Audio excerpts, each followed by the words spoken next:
تخيل معايا طفل يتيم وغلبان عايش حياته كلها في ملجأ، بس النهاردة بيستلم أعظم وأكتر هدية فيها حظ في الدنيا دي كلها. أم دافية جدا ومبهجة وحياتها مليانة ألوان زي قوس قزح بالظبط، بتتعرف عليه وبتقابله بكل حنية وحب. ولما بيمشي ورا أمه بالتبني دي وبيروح معاها لحد البيت وهو مليان حماس، بيتفاجئ إن أول مرة أبوه بالتبني ده بيبصله فيها الراجل بيبين خيبة أمل كبيرة جدا ومش بيحاول حتى يخبيها. بيشوف قدامه طفل جسمه ضعيف وعينيه بتتحرك بخوف ومش باين عليه أي علامات قوة خالص. فأليك الأب ده ما كانش يتخيل أبدا إن الطفل اللي مراته هتجيبه هيكون أكتر نوع هو بيكرهه في حياته. ونظرة واحدة بس من الراجل ده كانت كفاية جدا إنها ترعب توماس، لدرجة إنه ما بيبقاش قادر حتى يمسك شنطة هدومه وهو واقف. ومن باب الذوق بس أليك بيمثل إنه ودود وبيسلم على توماس بإيده، بس من خلال التلامس البسيط ده توماس بيحس إحساس خفيف إنه غالبا مش هيكمل كام يوم في البيت ده قبل ما يطردوه في الشارع. بس اللي ما كانش يعرفه الطفل ده إن الأب القاسي البارد ده هيبقى قريب جدا هو أكتر رابطة مستحيل تتفصل في حياته كلها. ودي بقى تحفة سينمائية حقيقية لازم كل واحد يشوفها مرة على الأقل في حياته. وفي ناس بتقول إن فرجتك على الفيلم ده عاملة زي ما تكون بتعمل مساج عميق لروحك. الفيلم ده من إبداع مخرج كندي مشهور جدا وبيستخدم فيه ألوان مبهرة ومشاعر رقيقة جدا عشان يعالج قلوب المشاهدين الوحيدة. بس تفتكروا توماس هيقدر يعيش في البيت ده ازاي؟ في اللحظة اللي توماس بيحط فيها رجله جوه بيت أمه بالتبني، كل التوتر والقلق اللي كان حاسس بيهم طول الطريق بيختفوا فجأة بسبب موجة دفى غريبة. ورغم ان البيت ده مش فخم خالص،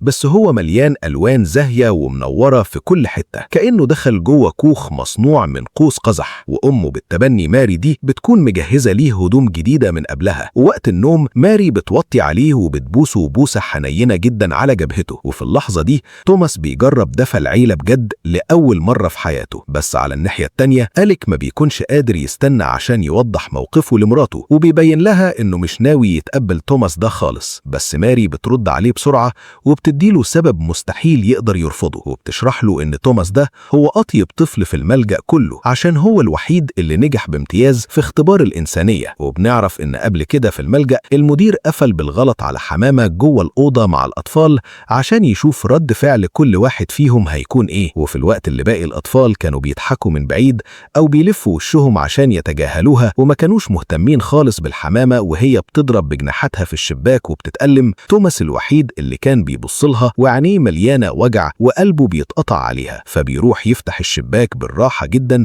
وبيراقب الحمامة وهي بتطير في السما الزرقاء. بس الطيبة دي اللي كانت مستخبية ورا سكوته بقت هي السبب الأساسي للتنمر عليه. وزمايله ما بينوش أي تعاطف معاه وبدأوا يتريقوا عليه بضحكات مستفزة جدا. وماري بقى كانت واقفة بتشوف المشهد ده كله بعينيها. وعشان ماري تساعد توماس إنه يتعود على البيت ده في أسرع وقت، بتاخده تاني يوم لقفص الفراخ عشان يجمعوا البيض، وبتعلم توماس بالراحة إزاي يتواصل مع الفراخ بصوت واطي. وقدام المهمة الجديدة والممتعة دي بترتسم ابتسامة فرحة كبيرة جدا على وش توماس. بس في اللحظة اللي بينجح فيها يمسك بيضة، ظهور أليك المفاجئ بيرعبه لدرجة إنه بيوقع البيضة على الأرض من كتر الخوف. ولما بتيجي عينه في عين أليك الباردة جدا، توماس بيفهم في لحظتها إن الراجل ده مش بيحبه خالص، وبيترعب من فكرة إنهم يرجعوه الملجأ تاني. وماري بتبص لتوماس وكأنها قارية كل الأفكار اللي بتدور في دماغه. ورغم كل الحنية دي، توماس بيفضل خايف ومستسلم جدا جوه البيت، لأن التنمر اللي عاشه لفترة طويلة بيخلي الأطفال يجيلهم حالة من العجز المتعلم. وخوف توماس ده هو مجرد تعبير مباشر عن صدمة ما بعد الكارثة. ولما بيقف قدام بركة مية صغيرة متجمعة في الجنينة، بيرفع رجله في السر وهو نفسه جدا ينزل يلعب فيها، بس بيبقى خايف إن ده يخليه ياخد توبيخ وزعيق من الكبار. وفي اللحظة اللي هو متردد فيها، ماري بتظهر فجأة جنبه وبتبصله بملامح جدية جدا. فتوماس بيترعب وبيقول في نفسه إنها أكيد هتزعق له المرة دي. بس في الثانية اللي بعدها بيحصل حاجة مش متوقعة خالص، وماري بتنط هي الأول جوه بركة المية دي. وتوماس ما بيكونش مصدق عينيه خالص، لأن أمه بالتبني بتلعب معاه لعبة بيبا بيج بجد، وبيدوسوا في الطين بكل حرية مع صوت خبط المطر. والأول مرة حياته توماس بيحس بخفة وفرحة ما كانش يعرفها قبل كده. بس وهو بيلف وشه بالصدفة، توماس بيلمح نظرة أبوه بالتبني العميقة اللي مش مفهومة خالص. ورغم إن أليك ما بيقولش ولا كلمة واحدة، إلا إن توماس بيحس بيحس بموجة رعب متعود عليها، ومهما حاولت أمه بالتبني تقنعه وتتحايل عليه ما بيتجرأش أبدا إنه يدخل جوه البيت. يا ترى الراجل ده ناوي يعمل له إيه؟ وتاني يوم وهم قاعدين على ترابيزة الأكل، ماري بتدي لأليك نظرة فيها إشارة خفية، فأليك بيمسك نفسه فورا وبيقلل من جديته المعتادة، وبيلاقي نفسه بيحاول يخلي صوته فنين، وبيفكر توماس إنه ياخد أكل زيادة في طبقه. والتفاعل البسيط ده بيمثل حكمة إنسانية كبيرة في العلاقات العائلية، وبيوصل اهتمام من غير أي كلام. بس توماس اللي عمره ما جرب حب الأب قبل كده ما بيقدرش يفهم المشاعر اللي مستخبية ورا الحنية الغريبة دي، وكل اللي بيحسه إن التغيير المفاجئ في طريقة الراجل ده بيخليه مشتت جدا، لدرجة إنه بيشك في سره إن الحنية دي مجرد تمثيلية مؤقتة وهتخلص. وماري بتكون عارفة من جواها إن عشان توماس يطمن ليهم بشكل كامل لازم يقدموا ليه اهتمام وصحبة أكتر من كده بكتير، وهي عارفة إن جوزها ما بيعرفش يتكلم ويعبر عن مشاعره، فبتقترح عليه إنه ياخد توماس ويطلعوا يصطادوا في البحر، وهي بتتمنى إن ده ممكن يخلي العلاقة بينهم أحسن شوية. بس مهما بتنادي عليه ماري من بره البيت، توماس بيفضل مستخبي جوه أوضته وبيكون خايف جدا إنه يرد عليها، وهو في الحقيقة بيبقى نفسه جدا يشوف البحر الواسع ده، وبيتمنى إنه يستغل فرصة الصيد دي عشان يقرب من أبوه بالتبني. بس في النهاية بيفشل إنه يتغلب على خوفه الداخلي. ولما ماري بتفكرته بصوت حنين إن أبوه مشي خلاص، توماس بيطلع راسه بالراحة جدا من الأوضة، وعينيه بتكون مليانة بخيبة الأمل والندم الشديد. وعشان ماري تقضي على توتر توماس ده بسرعة، بتاخد إيده بكل بساطة وبتخرجه عشان يعيش جو الساحل الجميل. والساحل هناك بيتغذى من تيار المحيط الأطلسي الشمالي، وده بيخلي الزرع دايما أخضر ومزهزف طول السنة، ونور الشمس الساطع بيكون عامل زي الحضن الدافي اللي بيطرد كل القلق اللي جوه قلب توماس، وبيخلي تعلقه بماري يكبر أكتر وأكتر،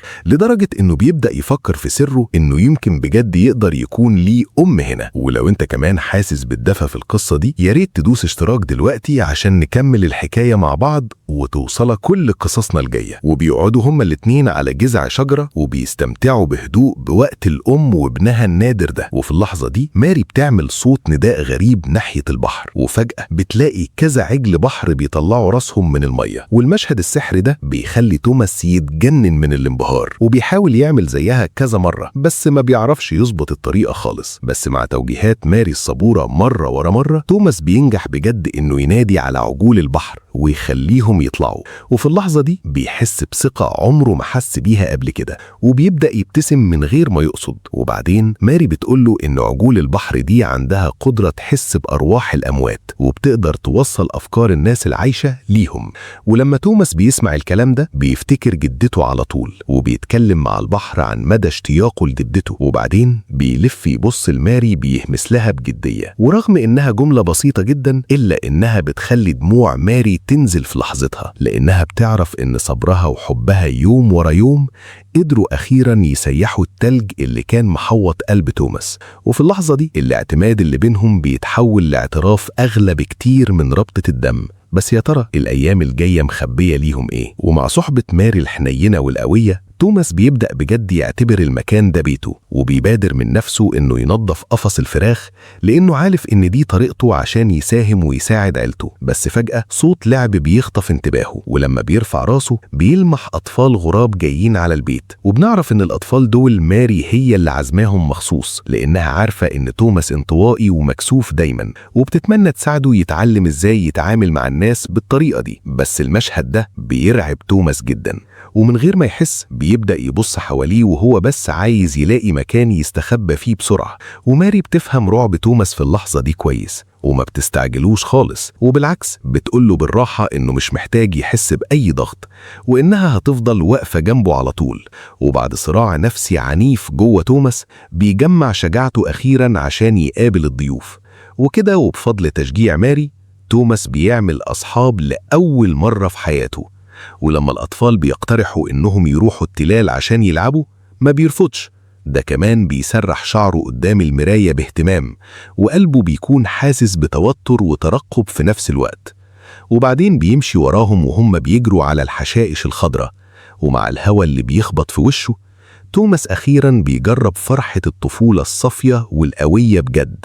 ولما ماري بتشوف ابتسامات توماس بتزيد كل يوم، بتقرر إنها تبعته المدرسة عشان تفتح له عالم أوسع، وهي عارفة إن بالنسبة لتوماس الانطوائي ده تحدي صعب جدا بس مهم جدا.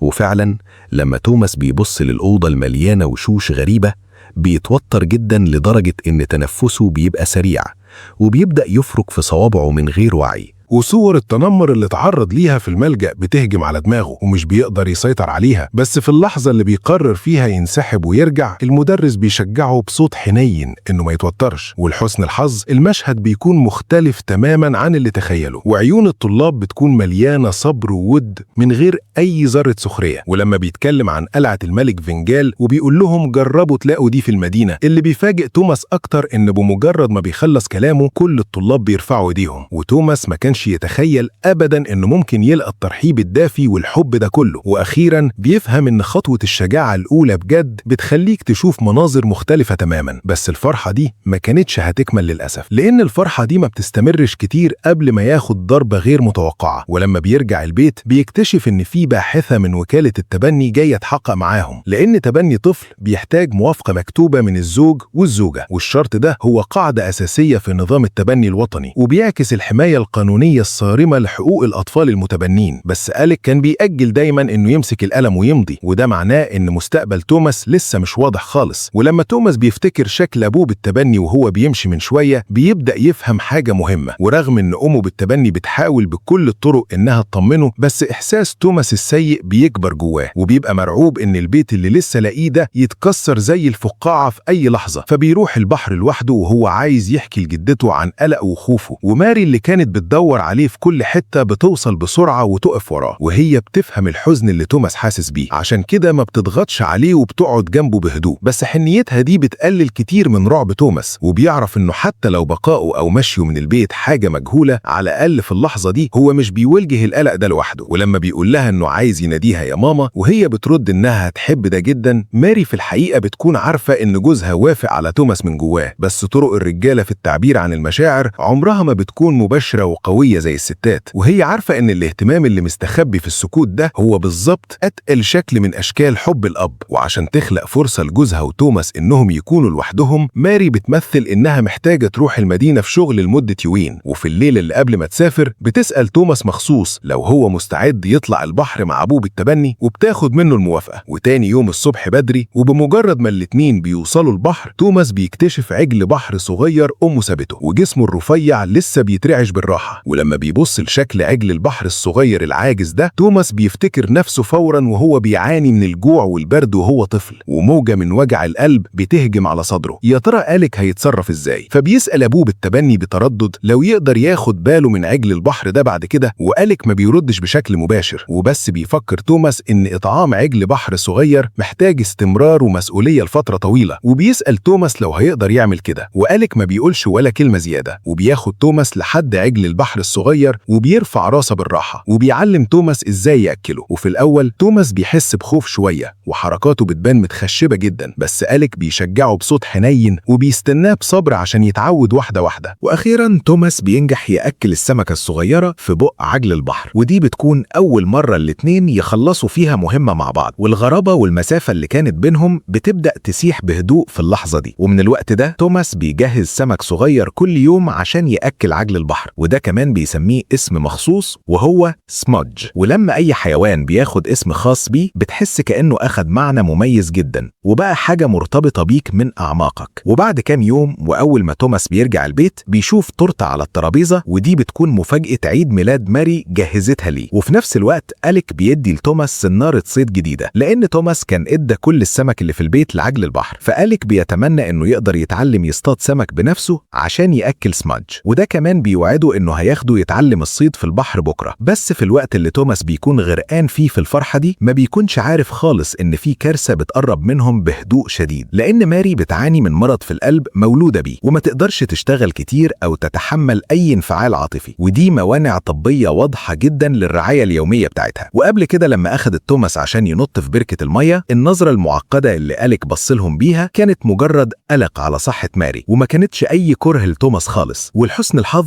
أليك كان دايما دايما بيراعي ماري بشكل استثنائي، والعناية الدقيقة دي هي اللي خلت ماري تتجنب أي تعب جسدي رغم مرضها الخطير ده. وبدري تاني يوم الصبح أليك بياخد توماس للصيد زي ما وعده، بس ما بيبعدوش كتير قبل ما أصحابه ينادوا عليه ويعزموه يشرب معاهم. فأليك بيوعدوه إنه هيرجع بسرعة جدا، وبيطلب من توماس يستناه في مكانه. وتوماس بيكون مليان حماس وفاكر إنه هيستنى وقت قصير، بس بشكل غير متوقع الدنيا بتليل ومفيش أي أثر لظهور أبوه التبني بالتبادلي. والحماس اللي في قلب توماس بيبرد حتة بحتة، وما بيفضلش غير عيون مليانة بخيبة أمل مش قادر يخبيها. فبيجري لوحده على البحر عشان يدور على سمادج، وبيبدأ يحكي له في صمت عن القهرة اللي جوه قلبه. تفتكروا ماري هتعمل إيه لما تعرف؟ بس بعد ما بيقول كام جملة ماري بتوصل وتقف جنبه، وهي بتفهم قد إيه توماس كان مستني رحلة الصيد دي، وعشان ما تكسرش بخاطر ابنها بتتجاهل الأمواج العالية وبتقرر تاخد توماس وتطلع بيه البحر لوحدهم. بس نسيم البحر المتلج والمليان رطوبة مالحة بيخلي ماري تحس ببرد شديد بسرعة، والرطوبة العالية ودرجة الحرارة القليلة اللي بتجيبها تيارات البحر بتكون خصائص مناخية طبيعية للمناطق الساحلية، وبتعمل تأثير مباشر على إحساس وصحة الإنسان. وماري بتمسك المجاديف بقوة وبتستحمل التشنجات اللي بتضرب قلبها، وبتجدف المركب الصغير ناحية الخليج حتة بحتة. هي بس كانت عايزة تحقق أمنية ابنها، وما كانتش تتخيل أبدا إن إصرارها ده عشان خاطر طفلها هيؤدي لحادثة مش متوقعة. والهجوم الهادي من التعب المتراكم والبرد بيخلي حالة ماري تتدهور بشكل حاد، وبيبقى واضح إنها بتودع وبتمسك في آخر حتة طاقة عندها، وبتمثل إنها مرتاحة وهي بتطمن توماس، وبتقول له إنها محتاجة بس ترتاح في المستشفى كام يوم وهتبقى كويسة. وتوماس بيبص لوش أمه الباهت بس لسه حنين، وما بيحسش غير بالدفى في قلبه، وما بيشكش خالص في تقل الكلام ده. وبعدين ماري بتطلب من توماس يطلع علبة هدايا من الدولاب، وبتطلع منها بالراحة منديل أحمر كأنها بتلف كل شوقها جواه وبتديه لابنها، وبتقول لتوماس مخصوص إنه لو وحشه لازم يفتح المنديل ده ويبص فيه. وطريقة استخدام حاجة شخصية عشان توصل بيها الشوق دي طريقة عاشت مئات السنين في المنطقة دي، ودي بتعتبر رمز للترابط الروحي في الثقافة الكلتية. وتوماس بيمسك المنديل جامد جدا وقلبه مليان بحب أمه، وما بيفهمش المعنى المستخبي ورا كلامها. وخلال الأيام اللي بيقعد فيها في بيت الجيران كل لحظة بتعدي بتكون عذاب بالنسبة لتوماس، وبيكون ميت ويعرف امتى أمه هتقدر ترجع. بس كل ما بيسأل جارتهم بتحاول تخبي عنه الحقيقة، وفي النهاية بيقرر يروح يزور أمه بنفسه في المستشفى. وقبل ما يتحرك بيستخدم المشط اللي جدته سابتهوله عشان يبدله بمفرش ترابيزة ملون، لأنه عارف إن أمه بتعشق الألوان الزاهية أكتر حاجة، وبيتمنى إن الهدية دي ترسم ابتسامة على وشها. وطول الطريق بيمسك اللفة دي جامد ووشه مليان شوق عشان يشوف أمه، وحتى خطواته بتبقى أخف بكتير. بس لما بيوصل العناية أخيرا ما بيكونش متخيل أبدا إن بعد كام يوم بس من الفراق أمه هتخطط كل لمعانها القديم. وماري بترفع إيدها بالراحة وبتمسح على وش توماس بحنية، وبتقول له بصوت ضعيف إنها ممكن تكون ماشية خلاص، وبتتمنى إنه يبقى أشجع ومبهج أكتر في المستقبل. وتوماس بيسمع وهو مشتت شوية، وقبل ما يلحق يدي الهدية لأمه الدكتور بيخرجه بره، وهو طالع من الأوضة ما بيشوفش الحزن اللي مش ممكن يستخبى على وش أبوه بالتبني، ولا بيشوف إيد أمه وهي بتتحول للون الباهت بالراحة. ولحد ما بيسمع صوت صلاة القسيس الواطية واصل لودنه، الخبر بيضربه كأنه شاكوش تقيل بيكسر في قلبه. وتوماس بيفهم فجأة إنه مش هيشوف أمه تاني أبدا، وإحساس السكينة اللي بتلف في قلبه بينتشر فورا في كل جسمه، وبيتجاهل الهدية اللي جهزها بكل اهتمام دي، وبيجري بسرعة جوه الأوضة وهو بيتمنى من كل قلبه إنه يحس بحضن أمه الدافي لآخر مرة. وتوماس بيبوس إيد أمه وهو بيترعش، وبيمسك في الدفى اللي باقي في كف إيدها، وبيرفض يسيبها أبدا. وأخيرا وبعد محاولات إقناع من الناس بيخرج من الأوضة بحزن ملوش نهاية. وتوماس ما بيقدرش يتقبل موت أمه، وبيكون خايف أكتر إنه يحضر الجنازة بنفسه، لأن ده هيخلي كلمة الفراق حقيقية بشكل ما يقدرش يتحمله. وبيفضل باصص من بعيد والنعش بيبعد عنهم واحدة واحدة، وبيروح لوحده على البحر وبيسيب دموعه تنزل براحتها وبتختلط بنسيم البحر المالح. بس أول ما بيرجعوا البيت أليك ما بيبصش حتى لتوماس، وبيروح على طول على الأوضة عشان يتحمل وجع خسارة مراته لوحده. بس توماس بيفهم الموضوع غلط، وبيصدق إن أبوه بالتبني ما بقاش عايزه خلاص، وبيقعد حزين على الحشائش وهو بيتحمل يأس كأنه بيقع في حفرة ملهاش قاع. تفتكروا هيتجاوزوا المحنة دي إزاي؟ وأصحابه بييجوا يطمنوه ويقولوا له إن طالما أليك ما مضاش ورق التبني لسه يمكن رجوعك للملجأ يكون أسعد لك بجد. بس توماس بيكون عارف من جواه إن المكان ده بقى بيته من زمان، وما عندوش أي رغبة يسيب كل ده. وبيفهم إن أبوه بالتبني اللي لسه خسران مراته حبيبته محتاج حد جنبه أكتر منه. ومن تاني يوم توماس بينوي يستخدم أفعاله عشان يخلي العيلة دي متجمعة، وبياخد على عاتقه كل شغل البيت، وبيقلد طريقة أمه أمه في الطبخ بشكل ملخبط، وبيحاول مرة ورا مرة إنه يعمل الأكلات اللي أليك بيحبها أكتر حاجة. وتوماس بيفتكر إن الطعم اللي متعودين عليه هيخلي أبوه بالتبني أسعد، بس ريحة الأكل بتطلع شوق أعمق جوه أليك، وحزن أليك بينفجر بالكامل. وفي نوبة غضب بيجمع كل الحاجات المنورة والملونة اللي في البيت وبيحرقها مع هدوم مراته، وهو بيفكر بسذاجة إنه طالما هيمسح كل آثار مراته بالكامل هيقدر يخفف الوجع اللي في قلبه. بس اللي ما يعرفوش إنه مش بيحرق ذكريات، ده بيحرق آخر رابط لتوماس بأمه. وتوماس بيصرخ ويقول له أنت وعدت إنك هتيجي وده كله غلطتك. وبيسأله ليه ماري ما خدتوش في المركب، وبيقول إنها سابته عشان أليك ما جاش خالص، وإنه بسببه فضل مستني ومستني ومستني وبرضه أليك ما جاش، وإنه بيكرهه. ويمكن حاجات كتير في الحياة ما تقدرش تحكم عليها ببساطة إنها صح أو غلط، وأليك بيبقى عارف من جواه إنه لازم يعتذر لتوماس، بس وهو واقف بره الباب ما بيلاقيش الشجاعة أبدا إنه يخبط. والاعتذار اللي ما اتقالش ده بيشتغل كأنه قفل مخفي بيكتف العلاقة دي بقوة. وتوماس كمان بيكون عايز يسامح أبوه بالتبني لأنه فاهم الذنب والوجع اللي في قلب الراجل ده، بس لما عينه بتيجي على الورقة اللي لسه ما اتمضتش عشانه كل التسامح ده بيختفي في لحظة، وبيطلع يجري بره وهو غضبان جدا، وبيخطط إنه يروح لسمادج عشان يفضفض له بوجعه. بس بشكل غير متوقع سمادج بيهز راسه بالراحة وبيديله إشارة عشان يبص لبعيد، وتوماس بيلف راسه وهو محتار جدا، والمشهد اللي قدامه بيكون مش ممكن يتصدق. يا ترى شاف إيه؟ بيشوف قوس قزح مبهر جدا كأنه نجوم متكسرة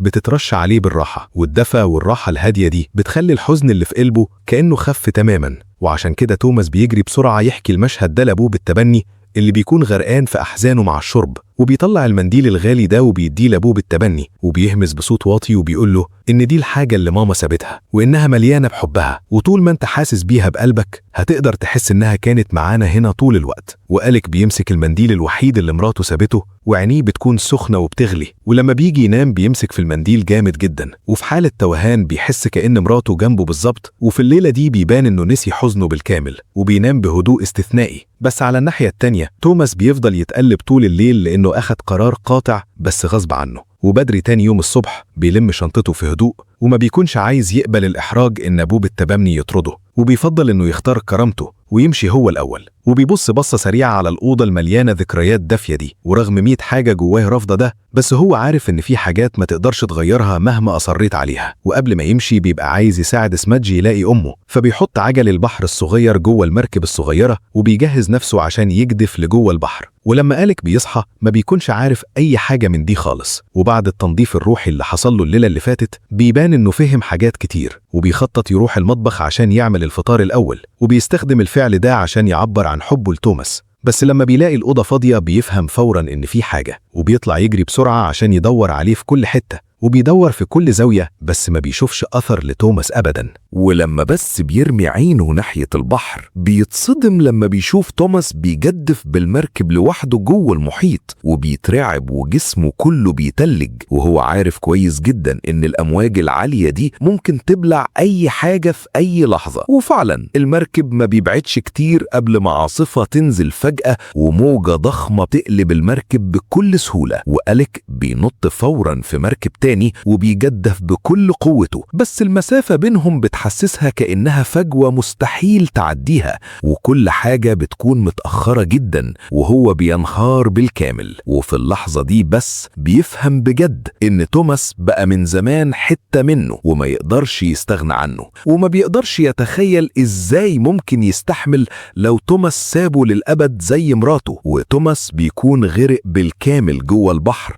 ومفيش أي أثر لمقاومة منه. وفي اللحظة الحاسمة دي عجول البحر اللي حواليهم بتغطس في المية واحد ورا التاني، وبيحوطوا توماس بسرعة وبيسحبوه بره المية. ولما أليك بيشوف توماس بيلاقيه مرمي على الشط وفاقد الوعي، وهو بيغلي من القلق بيجري عليه عشان يطمن عليه. ولحسن الحظ توماس بيفوق بسرعة وبيقول بصوت بيترعش إن ماما هي اللي أمرت عجول البحر دي تنقذه، وأكيد ده اللي حصل بجد. يا ترى النهاية هتكون إزاي؟ وأليك بيحضن توماس جامد جدا بين دراعاته، ومن خلال تجربة الموت والحياة دي بيفهموا إنهم بقوا أجزاء مستحيل تستغنى عن بعض في حياة بعض. ولما بيرجعوا البيت الأب والابن بيفردوا المفرش الملون اللي ماري ما لحقتش تفتحه على الترابيزة، والألوان الزاهية دي بتضيف لمسة دفى للبيت في لحظتها. وبعد كده توماس بيسأل أبوه بالتبني هيرجعوا الملجأ إمتى، وتوماس ما بيكونش فاهم بجد، طالما أبوه بالتبني خايف عليه قوي كده ليه بيأجل إمضاء ورق التبني؟ بس أليك بيقوله إنه مش هيمضي الورق ده إلا لو أخد إذنه الأول. فتوماس بيستغرب ويسأله إذن، فأليك بيسأله لو عايز يرجع الملجأ تاني، وتوماس بيرفض، فبيقوله يبقى مش هتروح. ونسيم البحر بيهب والكآبة دي بتتشتت تماما، وتوماس بيرمي نفسه في حضن أليك بحماس كبير، وبيحس بهدوء بحب الأب العميق والتقيل ده. واحترام إرادة الطفل المتبنى ده بيعتبر جانب متطور في نظام التبني الحديث، وبيوضح الأهمية القانونية المحطوطة لحقوق الفرد، وكمان بيعكس دفء أليك ومسؤوليته. ولما أصحاب توماس الصغيرين بييجوا يعزموه يصطاد سمك عند البحر، بيقول لهم بفخر كبير جدا إنه هيسأل أبوه الأول. وتوماس بيشارك الفرحة دي فورا مع سمادج، وبيتمنى إن سمادج يقدر يوصل الأخبار الحلوة دي لأمه عشان تفرح له هي كمان. وأليك بيرفع المنديل الأحمر ده لفوق، والنسيم بيعدي والمنديل بيتفرد في نور الشمس كأنه بيرجع جنب ماري. وتوماس زي ما ماري تمنت بالظبط بقى مبهج وشجاع أكتر، لأنه زيه زي أي حد أخيرا بقى عنده أب. وده فيلم بيدفي القلب وبيعالج الروح بجد، ومن غير دراما مقصودة أو وعظ